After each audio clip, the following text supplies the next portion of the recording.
অনেক দিন ধরে ইচ্ছে ছিল মুগ ডাল দিয়ে মাছের মাথা রান্না করে খাওয়া। তাই গতকাল উৎসব সুপার মার্কেট থেকে 2টি মাছের মাথা কিনে নিয়ে আসলাম। দামও খুব কম ছিল, একটা মাত্র 36 টাকা করে। তারপর রান্না শুরু করার জন্য চুলাটা জ্বালিয়ে নিলাম। এবার মুগ ডালগুলোকে ভালো করে পরিষ্কার করে নিয়ে একটি কড়াইতে ভেজে নিলাম।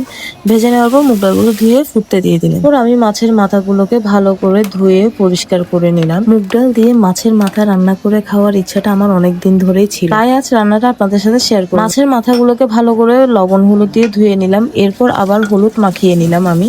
তারপর কড়াইতে তেল গরম করে মাছের মাথাগুলো ভালো করে ভেজে নিলাম। রান্না করতে আমার বরাবরই ভালো লাগে, তবে আরো বেশি ভালো লাগে যখন কেউ খেয়ে বলে যে খুব টেস্ট হয়েছে। এভাবে করে আমি 4টি পিস ভেজে নিলাম।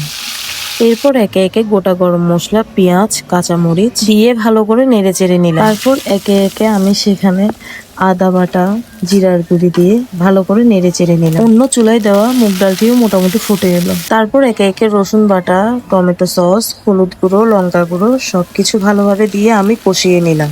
তরকারির টেস্টটা কিন্তু মশলা কষানোর উপর ডিপেন্ড করে। এরপর লবণ ও সেদ্ধ করা মুগ ডালগুলো দিয়ে ভালো করে কষিয়ে নিলাম। এক একজনের রান্নার পদ্ধতি কিন্তু এক এক রকম।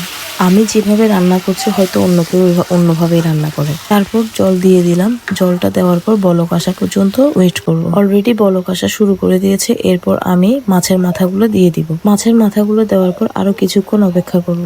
রান্নাটা যখন পুরোপুরি হয়ে আসবে তখন আমি গরম মশলা গুঁড়ো আর ধনেপাতা অ্যাড করব। এভাবে করে আমি আমার পুরো রান্নাটা শেষ করলাম।